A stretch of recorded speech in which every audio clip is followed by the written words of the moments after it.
Whatever horrors you may find in these dark spaces, have heart and see them through. There are no premature endings. There are no wrong decisions. There are only fresh perspectives and new beginnings. This is a love story.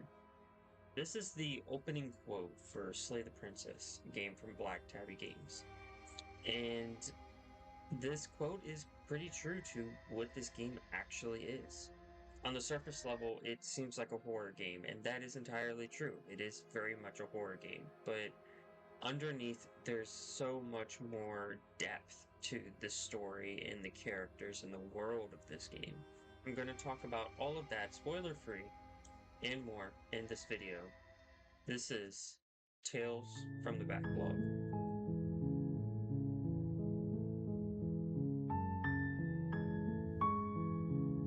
The game opens up simple.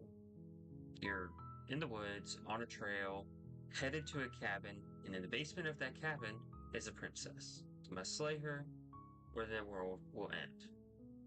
Pretty simple premise, right? But in actuality, it really does just sprawl into so many different paths, and this game really is very complex and deep. On the surface level, the story may seem simple, but it gets so complex, and it is such amazing writing, amazing story, and the actors did absolutely amazing as well. I'm very impressed by the voice acting in this game. It far exceeded my expectations as to what I was expecting voice acting from this game. To be honest, I wasn't even expecting voice acting at all in this game. And the voice acting really does add so much to the eeriness and the just creepiness of the game. It's you again. I'd been hoping you'd find your way back here. Good to see that death doesn't stick for either of us. Don't get me started on the art. The art looks absolutely amazing, and it may seem simple, and it is. It's a very simple artwork, but it really does allow for a lot of the creepiness to kind of seep through and really shine with this very simplistic artwork. And this is a very simple point and click game. It's a visual novel at heart, and all it is you choose dialogue options that you think are correct, and you see how that affects the story and how your decision unfolds in front of you.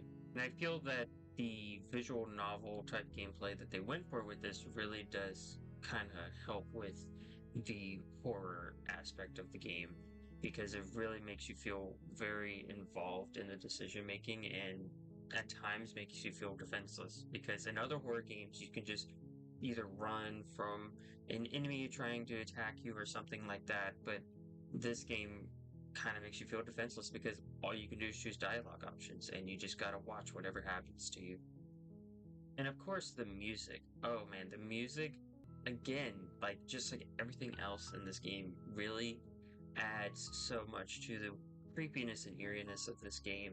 And I really do feel that all of the pieces that I've talked about, the story, the art, the gameplay, the music, all of that fits together so perfectly like a puzzle, and really does just make this game feel amazing in terms of just an experience. I mean, to be honest, there really isn't much for me to criticize about this game. I loved everything about this game, and while I feel like I did barely scratch the surface of this game, I did roll credits, but this is something I would definitely like to go back to at some point and see all the other different alternate possibilities that I could have gotten on my first playthrough. I feel like there's so many different ways you can approach this game, and like I said, I feel like I barely scratched the surface with what is in this game and all the different variety of scenes that you can encounter in this game.